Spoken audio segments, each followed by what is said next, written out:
News bell network మీడియాకు స్వాగతం.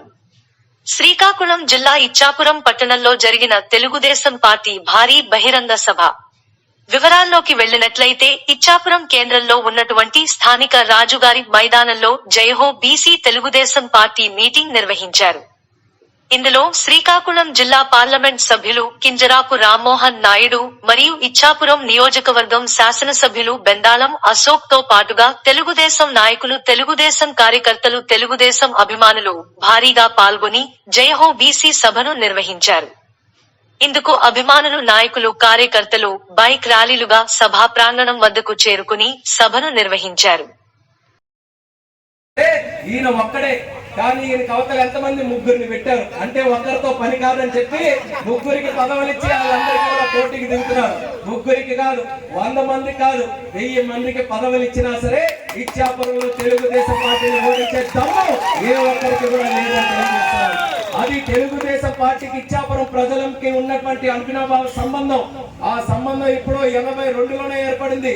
ఎన్టీఆర్ గారితో మొదలై చంద్రబాబు నాయుడు గారితో కొనసాగించి ఈ రోజు నేటికి నారా లోకేష్ గారిని కూడా ఈ రోజు ముందుకు నడిపించడానికి ఇచ్చాపురం ఎల్లప్పుడూ కూడా మేము సిద్ధంగా ఉంటామన్నటువంటి నియోజకవర్గంలో తెలుగుదేశం పార్టీ ఖచ్చితంగా గెలుస్తుందని కూడా తెలియజేస్తున్నాను. ఇక తెలుగుదేశం పార్టీ గెలిచిన తర్వాత చంద్రబాబు నాయుడు గారు మరిన్ని హామీలు మీ అందరికీ కూడా ఇస్తున్నారు. ఎందుకనంటే ఈ మాయలోళ్ళందరూ కూడా మళ్ళీ ఎలక్షన్ల ముందుకు వచ్చి చంద్రబాబు నాయుడు గారు మళ్ళీ గెలిస్తే మీ పథకాలన్నీ కూడా కట్ చేస్తారని మాయ మాటలు మళ్ళీ చెప్తున్నారు. అందుకని మీరందరూ కూడా గుర్తుపెట్టుకోవాలి, చంద్రబాబు నాయుడు గారు అంటే సంక్షేమం, చంద్రబాబు నాయుడు గారు అంటే అభివృద్ధి. అందరినీ కూడా సరి సమానంగా అభివృద్ధి చేసి సంక్షేమం ఇస్తూ పేదవాడిని కూడా రారాజులాగా చేసేటటువంటి ఏకైక వ్యక్తి మన చంద్రబాబు నాయుడు గారు మీ అందరికీ గుర్తు చేస్తున్నారు. వీళ్ళు ఇచ్చినటువంటి పథకాలే కాదు, వీళ్ళు ఇచ్చిన పథకాలకి మరిన్ని పథకాలు కూడా చంద్రబాబు నాయుడు గారు మీరు అందరికీ కూడా ఇస్తారు. ఎందుకనంటే జగన్మోహన్ రెడ్డికి ఆ రోజు పాదయాత్ర చేస్తున్నప్పుడు ఎన్నో హామీలు ఇచ్చాడు ప్రజలందరికీ కూడా.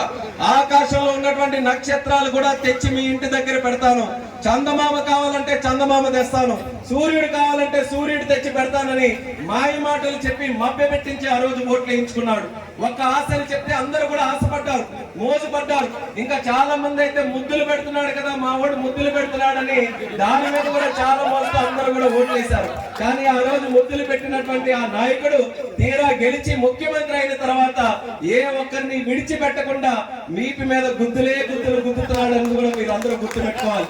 ఎందుకు ఆయన కావాల్సినటువంటిది ముఖ్యమంత్రి పదవి. తీరా ఓట్లేసాక ముఖ్యమంత్రి అయిపోయాడు, కుర్చీ ఆయన దగ్గరే ఉంది.